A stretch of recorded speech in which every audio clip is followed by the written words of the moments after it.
Voter তালিকা থেকে নাম মুছে ফেলা রোধে নতুন ব্যবস্থা। ভোটার চুরি রোধে ই-লক চালু নির্বাচন কমিশনে। এই প্রযুক্তি ভোটার আইডি কার্ডের অপব্যবহার রোধ করবে।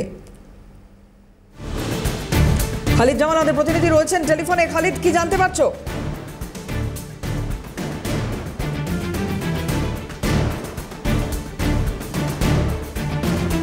চেষ্টা করবো খালিদের সঙ্গে যোগাযোগ করার। আরেকবার জানিয়ে রাখি আপনাদের, ভোটার তালিকা থেকে নাম মুছে ফেলা রোধে নতুন ব্যবস্থা। ভোটার চুরি রোধে ই সাইন চালু নির্বাচন কমিশনে। এই প্রযুক্তি ভোটার আইডি কার্ডের অপব্যবহার রোধ করবে।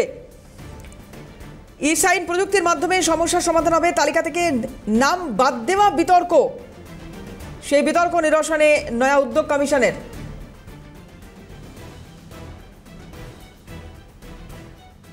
খালিদ জামাল আমাদের প্রতিনিধি রয়েছেন টেলিফোনে। খালিদ, কি জানতে পারছো এই বিষয়ে? দেখো, আমরা জানি যে লোকসভার বিরোধী দলের নেতা রাহুল গান্ধী আলাদকে নিয়ে যে অভিযোগ করেছিলেন, তারপরে কিন্তু নড়ে চড়ে বসে জাতীয় নির্বাচন কমিশন। এবং এই মুহূর্তে যে পরিস্থিতি, সেটা হচ্ছে যে ভোটার তালিকা থেকে নাম মুছে ফেলা রোধ করার জন্য একটা নতুন ব্যবস্থা চালু করা হয়েছে। সেই ব্যবস্থাকে বলা হচ্ছে ই সাইন ব্যবস্থা।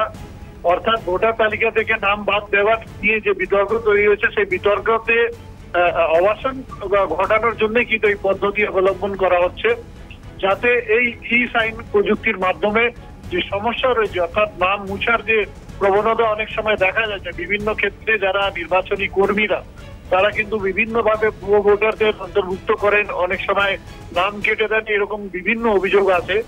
সেই অভিযোগ রোধ করতে ইতিমধ্যে জাতীয় নির্বাচন কমিশনের যে মূল পোর্টাল রয়েছে, অর্থাৎ ইসিআই নেট যে পোর্টাল রয়েছে, তার পাশাপাশি এই অ্যাপের মাধ্যমে, অর্থাৎ নতুন অ্যাপ যে ই সাইন, এটা চালু করা হচ্ছে, যাতে এই ধরনের যে ভোটার তালিকাতে নাম বাদ দেওয়া এবং যে নাম সংযোজন করা যে পদ্ধতি দেখা যাচ্ছে বিভিন্ন জায়গা, সেটা যাতে রোধ করা যায়।